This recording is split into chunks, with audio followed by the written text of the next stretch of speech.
So this is a little bit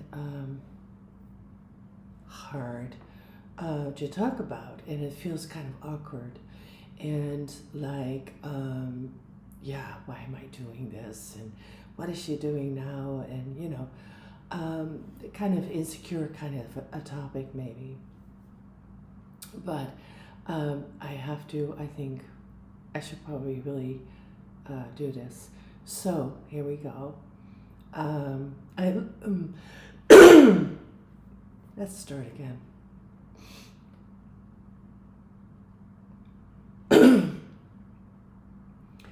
I um I look a lot like I did back in the time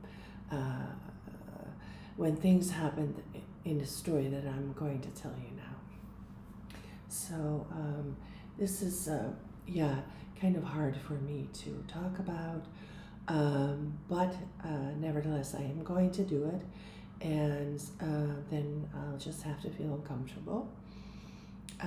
So at a time in a while ago, years ago, when I met a friend, I thought it was just a person that actually looked like he was maybe not that wealthy, um, that he was appreciated by others, um, and that sort of made me feel that it was okay to be nice to him because others knew him and it wasn't a possible threat.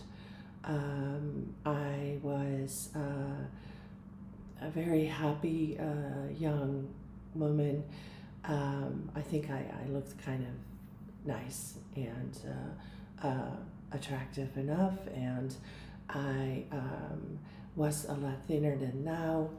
And I met him, and what I did was just really, um, it's ridiculous. My hair's not listening. Um, Needs hair spray.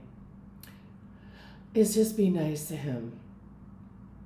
So, well, this is a story that is kind of hurtful, I guess, to me, to my father, to other people, and I still think that I have to tell. When I was younger, I would go out in Haarlem, which is in Holland city, and I would go to a very nice place, Café 1900, and I was a lot in Bloemendaal where I would live, where there was a Café Het Hemeltje, and those were very, very nice places to go. I got out of my, well, kidnap, you know the story. If you do, if you don't, I was baby kidnapped, I found out later, and I always ran into really bad situations because they just kept going with that, and I got out at some point, and then I moved away far as I could, and I obviously did everything to do things right. I studied and worked, and I wanted to save up and become a real estate agent. At the time, that was a pretty tough study, sort of equal to engineering. And so frankly, I couldn't even do it, but I really tried. I fell asleep in class. I really wanted to,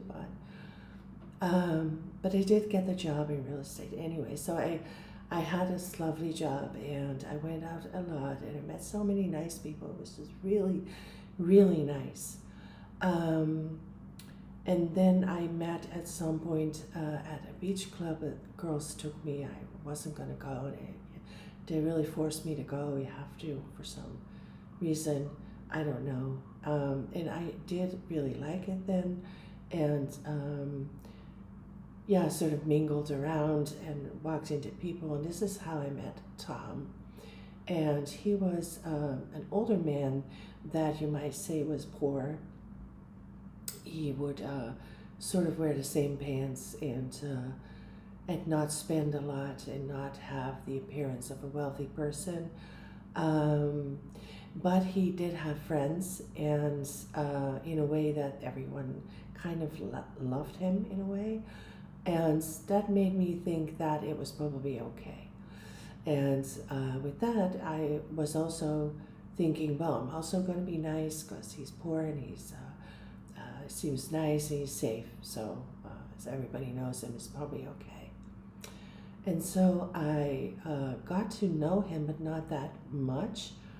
But I thought that it wasn't that much. So I would have tea at his house and be drugged up and forget everything that happened. And that is a good reason to tell this story because that does happen a lot. And often it's a girl in a bar with a wine and she puts her wine down and someone just puts a roofie in it. A roofie, a Mickey, any kind of drug. People make up their own minds. They don't ask for what it has to be. People sometimes think that they know everything about it, but a criminal will just put anything in your drink. He won't mind what it is. He's not going to ask you permission. So whatever it is goes in a drink and a girl forgets, and that's what I had. I've had occasions where I woke up really, really heavy, really fat, with a really, really big belly. At a person's house, I really, really was, I say, in love with and infatuated with and impressed with.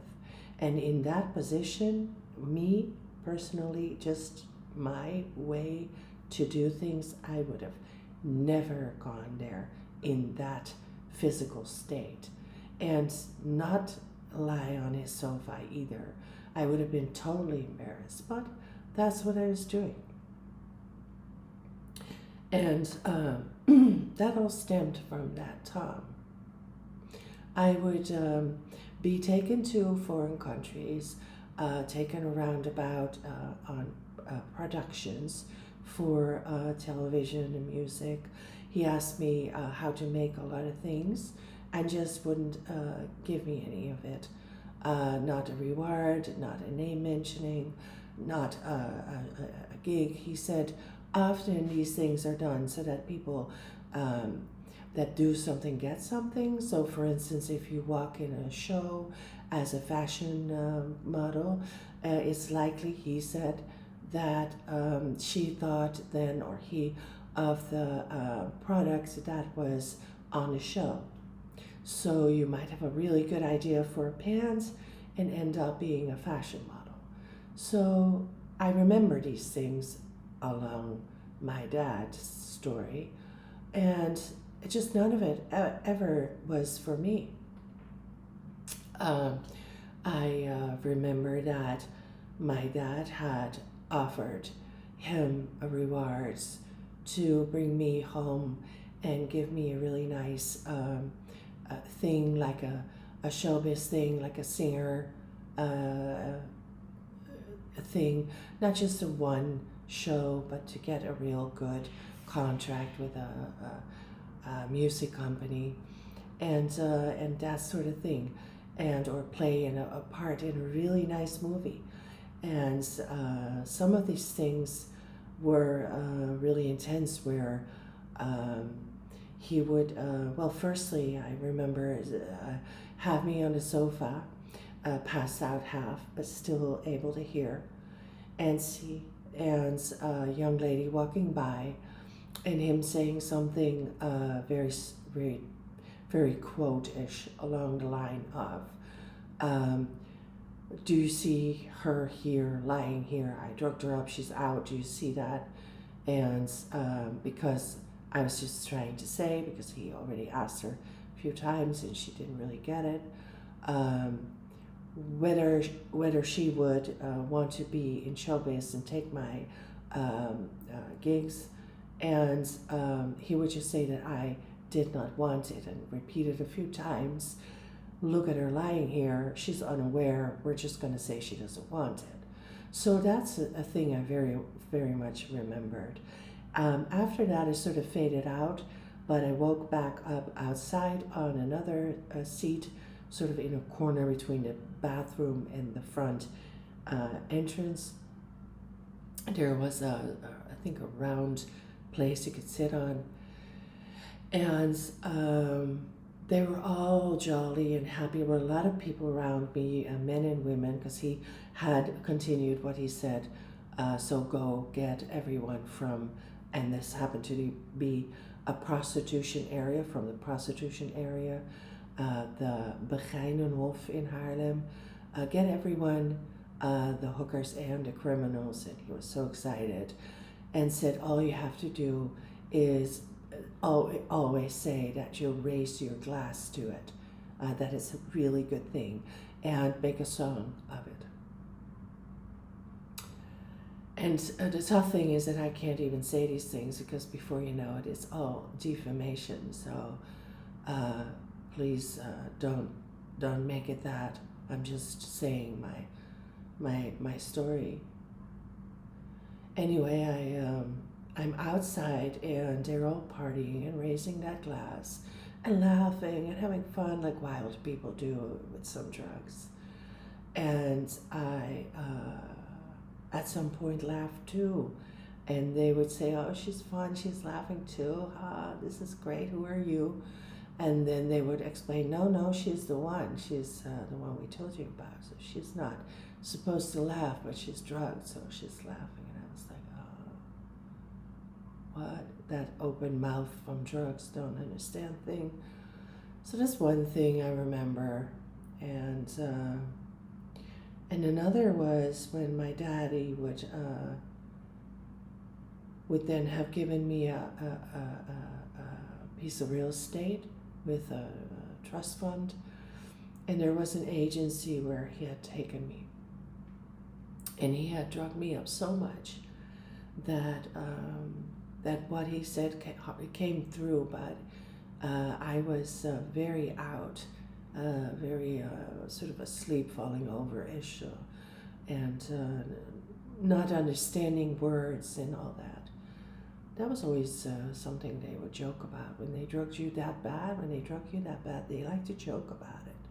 Like give you a dictionary and tell them what it is. And you'll be like, I don't know, but it's really handy that the word lamp or whatever is explained in it because now I know what it is, you know. That's how drugged. And so I'm there and he's explaining to her and he's explaining to a lady that works there and is in charge of giving him my belongings. And what I can imagine or remember is that it was a decent looking lady, maybe with brownish hair that was short. And he had told her that I was really not capable of anything, but that I did not want, like before, like I said about the showbiz, I did not want it. And he kept saying it, and what she eventually then said to him was, well, we can't do it because she's not aware, she's totally out of it. And in the line of that fire or story, he said, but I can give her a shot to wake her up. And this is where I think, well, she must have been aware. Because that's a little obvious. But so he said that, and she let him, and she said, okay, I'll leave you. I think he actually said, you have to leave me when I do that. So then, you know, even more strange. And she said, I will leave you, and I will come back. And so we were in this room, and he woke me up with another shot. Oh, he's just putting injections in you like it's nothing, you know, like he owns the place and you. And wakes me up and says that he's going to make a lie where he will take my things, and it's because it's for safety. He always came up with safety because he did come up with the story about kidnap. But then he, for instance, would say, I have to drug you up entirely because of safety. And then the safety was that I wouldn't be scared or run away or cry or say something to someone because it would be very dangerous if someone would ever find out. Well, in the meantime, he stole everything I had. So that wasn't entirely true then, at all. So he said, if I would just play along at some time in the future, I would get my house back. But first, he would want to steal it like this, and I had to lie to the lady. And so when the lady would ask, he would ask me to do that. And so the lady came back and asked me, and I have to say I was between being able to understand the story and not. But whatever state I'm in, if people try me like that, I never do that. They once tried to marry me. I'll tell you that later. But so no, I obviously wasn't even able. I don't even, there's nothing in me that wants to join in on something lied, especially not about stealing my things. But so he handed me over like that to the lady, and she started asking. And she said something like, so I have to ask you, are you aware? Can you think? Do you know what I'm saying? Do you understand these words? And then said something like, very quote-ish, do you want to give up your real estate? And I was like, what? And she said, do you want to give away your belongings or assets, your real estate? What? Do you want to give away your house, your real estate? I was like, what is this? And so I said to her, no, like, why would I ever? What kind of question is that? And she explained, well, someone here,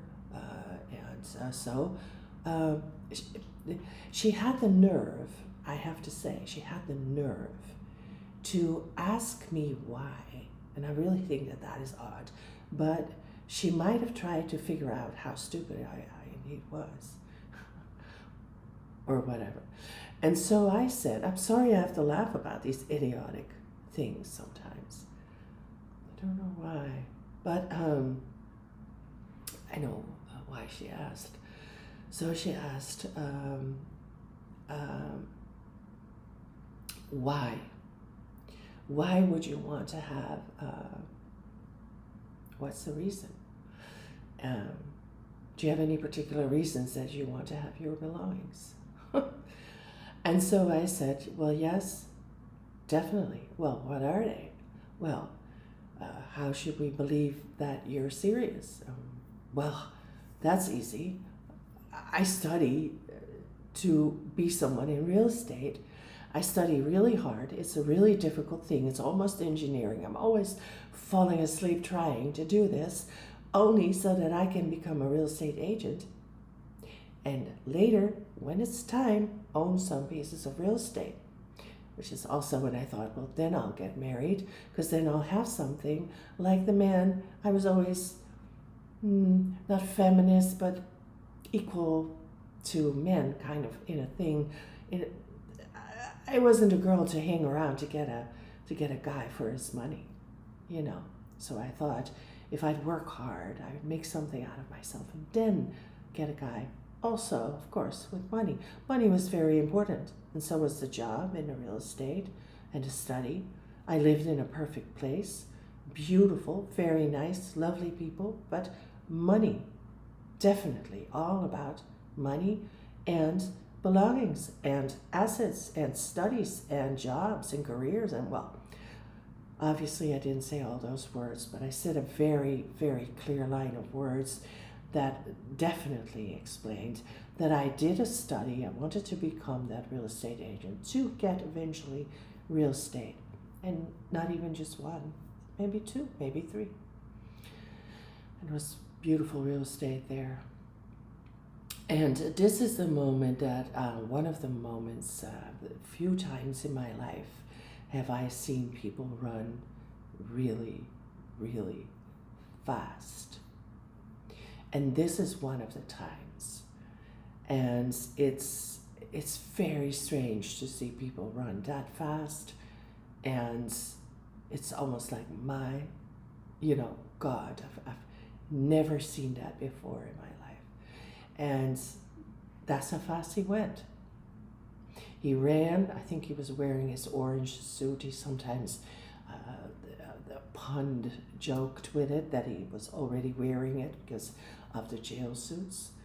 But I'm not sure, but I think he wore that, and he ran as fast as, I don't know, so fast, out of the long hallway towards the outside door and through it. And all I did was yell, Tom, Tom, where are you going? Tom, because I didn't even know what was going on. And so that was another story. Then there was a story, not, I think, pretty sure not too far away from this, where he indeed still got that real estate, where I remember having to put my fingerprint on things where there was blood on it, and they discussed, isn't that bad that there's blood on it? Shouldn't you have another agreement then?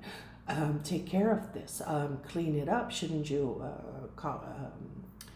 correct the mistakes and all? And they were just feeling free and saying, no, that's fine. And a moment close to that was going to where he had me in a big pickup truck, and or a big, one of these cars that can become a pickup truck where you open it, I'm almost sure that it did still have a back seat and a front seat, because he threw me in there and gave me another shot. But while we arrived at what I think he said was your ranch with horses, and I think he said, pretty sure that Gina would be there, which is not an Italian girl, which what you expect. I was a kidnapper, and one of their people there was named Gina, and they just put on a mask and start collecting money and hire new girls to do it. It's very hard to tell because it's so ridiculous that you wouldn't even believe it. But if there was ever real estate and you know about it, you know this Gina, then now you know that it was at least that far true. And you might not believe me, but why would anyone give away anything of such a kind? Why? Like, you'd have to be the Pope. And I'm not the Pope, believe me, I'm not. So, actually, I'm maybe you could say even greedy then, you know, compared to the Pope and people that do that, because that's insane. You should not do that. I'm not Keanu Reeves-ish, you know, he just, different topic. So I'm in the car, he tells me we're here, this is a ranch, here's Gina. I want you to say, I don't know, she's gonna say thank you. And I realize that that's not right. Again, like before, I do realize that. No matter how drugged I am, it's in my heart, it's in my soul, this isn't right. And so she runs and says, thank you. And I'm like, for what? For what? No, I don't give any, no. And he pulls me down, he throws a big coat over me, he pushes me down, he gets really angry, he pushes me in that back seat, I think it couldn't have been a front seat. And he pushes me really hard and he sticks a needle in my ass. And I'm out. Buttocks. And another one, I'm going to keep going here. Yeah. So there was something that I wanted to say along the way that I forgot.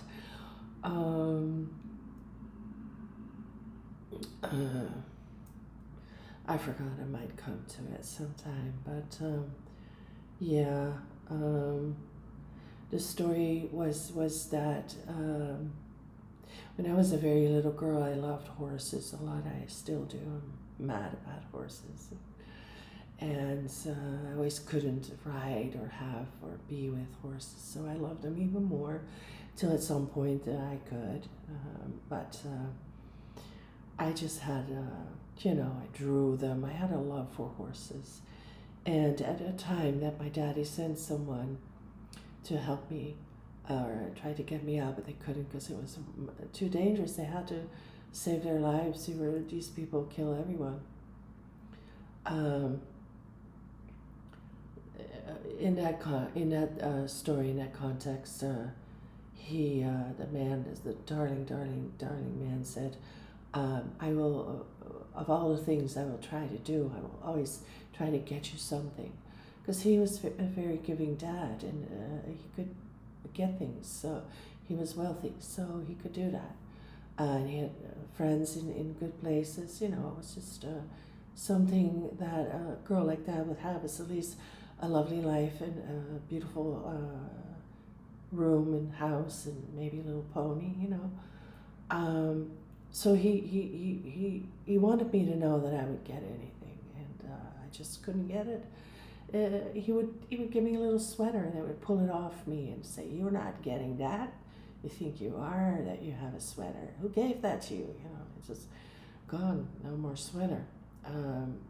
So everything was like that. And he said, in the end, whatever it is, you will have a house, and it will be a ranch, and I will call it the Horse. And in Holland, that is Het Paard. I will call it Het Paard. And you will remember, because I know, and here you go, he knew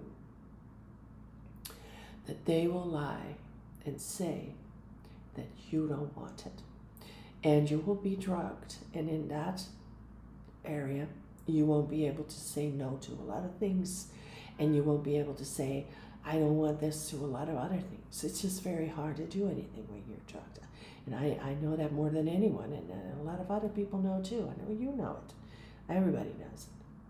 So Daddy said, was a man that was sent, I don't even know, I was a little girl, that I would remember horse and say, no, wait a minute, if it's something with horse, you're not getting that, that's mine. He just knew that if I was drugged, I would realize and say, no, you're not taking my horse. And he also said, and that is very important, that was that agency that I was talking about earlier here with the lady with the short brown hair, I think. I'm not sure if she looked like that, but I think maybe she did. That it would be there forever, sort of, because I wasn't kidnapped, and normally that might go wrong. You might come back 10 years late and say, where's my house? And he'll say, well, so many years have passed, so, excuse me, fuck you, you're not getting your house, And so there was a special rule for that was legally there, and made with a lawyer and a notary or whatever that all is. Make sure that I would get it no matter what, 10 years, 40 years, 50 years. If she comes back, this is hers. And that was the real estate. And I did at first find that name online when I searched Het Paard, and it's gone now. It's no longer existent. So I think they changed the name. But I thought, if I go there, the only thing, I'm sorry, I have to be honest, I have to say this, no matter where I go, no matter who I ask, there is no way that somebody is helping you. Okay, so I have to do it on my own. So if I go to that real estate by myself, I don't have money, I could hire someone, maybe it would be really helpful, maybe. But the way it is that I cannot do that. So I could go to that place and say hi and get shot, because I probably would. And I've seen so many people get shot and die and thrown around like a piece of shit, that I know, sorry I said that word, it's not going to help either. I'm not even going to get found. So I didn't try it, because I know who lives there is very dangerous. whoever it is, over the years. But so that's my story, and yeah, I remember that showbiz gig that I think I told you about earlier. It must be somewhere on this Insta or Facebook oh yeah, I did recently say that, yeah, where I got that singer gig, and the lady had a gun. And you can't say these things. You can't. I mean, I'm not afraid of saying it, and I would take responsibilities in court, as long as court was honest and I had a chance in hell, because these people have good lawyers, and they're going to make everybody lie for you and pay them a lot of money to do so. And so before it's time you're in jail for nothing. I know sometimes that happens, and I'm not looking to do that. So if I would have someone interested, seeing the backup story, finding out if they trust it, what they think is doable with it, maybe I mean like that, and then say we'll help you in court and we believe we can do it, then I'll do it. And if I can really expose everything and anything, I'll still do it. You know what? I'll take the shitty outcome too, if I could really say everything that happened. But that would be a really big thing. And the truth is, I can't even make a case at the police station. They'll just say we don't do that, and then at the FBI they say we don't do that, go to the police, and the police says we don't do that, go to the FBI, and they keep saying it. So there's no way that you can actually come to any kind of sense with that, sadly. So I've given up on it a long time ago. I have informed, I have ways to inform. There are ways to inform. And you can never say you weren't informed, because you were. And you can never say that I didn't inform, because I did. That's a really big thing right there. And so if you ever want to do a lawsuit and have a chance, then you can take all these stories that I ever wrote and put them in there, because I'm not that stupid. And it always seemed to help. That's how I survived at first. When I was doing really bad in Kidnap, it was hardly doable. And I was on the floor with chemicals and roofies and pregnancies, terrible stories. And as soon as I started talking and informing and including all the federals with it, and keeping up a little camera, and just not confronting, but just staying away, getting away, evading, avoiding, escaping, and still yet having that bit of evidence everywhere, that really helped. Life got really, really easy like that. I could, from lying on the floor in that situation, stand up, get better, go to work, save money, and go to America. And that's a lot. That's a lot. From informing, the difference to not informing is like 1,000,000% difference. And you should really, really not underestimate that. And of course, also, these agencies are secret agencies. And when a criminal, for instance, says, oh, well, they didn't tell me that, I'll always say, well, of course not. They're a secret agency and they're not going to tell you anything. But that also often goes for the people that inform them. They don't always get in there and sit there and talk to them, especially not if so many people are trying things with them, because I could go there and have an accidental camera or audio on it, on a necklace or whatever else, and they could be in trouble with all their information out to the criminals that placed it on me. I don't know that. Even if I buy this, it's perfect. And like I posted on Instagram, it was sawed through. It was opened. And so was it still the same? I don't know. And so, of course, that I have had calls, and I've had meetings that people said they're very proud of me, very thankful that I tell them everything, I don't hold back, because today it was, maybe a really delicate, ridiculous topic that nobody would ever talk about. Well, I would still talk about it, and they said they were proud of that, and that they found out it was true.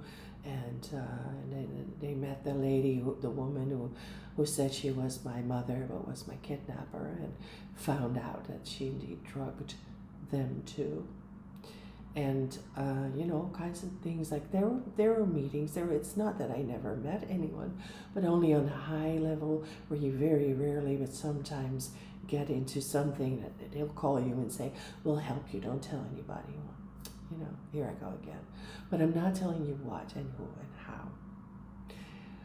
That happens, but it's not that I'm in a case. Like, for instance, Leonardo DiCaprio, I don't know who he's talking about, but it's my story. And I'm like, hey, I know this person, that person, that person, that person. I see them all running away to other countries, maybe for a reason, but none of them are in court. Maybe that's why, because they're in another country. Can you even do that? I think they have to be brought back for court then, if it's that big. This is about a really, really big organization that just drinks people's blood in boxes and kills them, has sex with it, and becomes big in showbiz, and has like rows and rows of dead bodies lying around, and just orchestrates that, or whatever the hell they're all doing. And indeed, able to create a president. But I'm not sure if that was, I don't think that was the Fuji guy. Really? I've never met, I've only seen him about being sweet and having music, right? Not about that at all. But yeah, if you're totally sure, maybe he did it. What I think is that I could be an asset, and they don't include me, and that might be because I was roofied, or they feel sorry if I have to go through that, or because they think my stories don't stick because they're small bits and fragments in life. But I did often have a thing like this from federals, and there must be dozens and dozens and dozens, if not hundreds or thousands of little videos that prove things. I heard that. So a man like that who, came from my dad would tell me that. And one day we would have a really big lawsuit, and all these videos will be used as evidence. And now apparently it's in the news. It's partially coming out, and people run away, and nothing.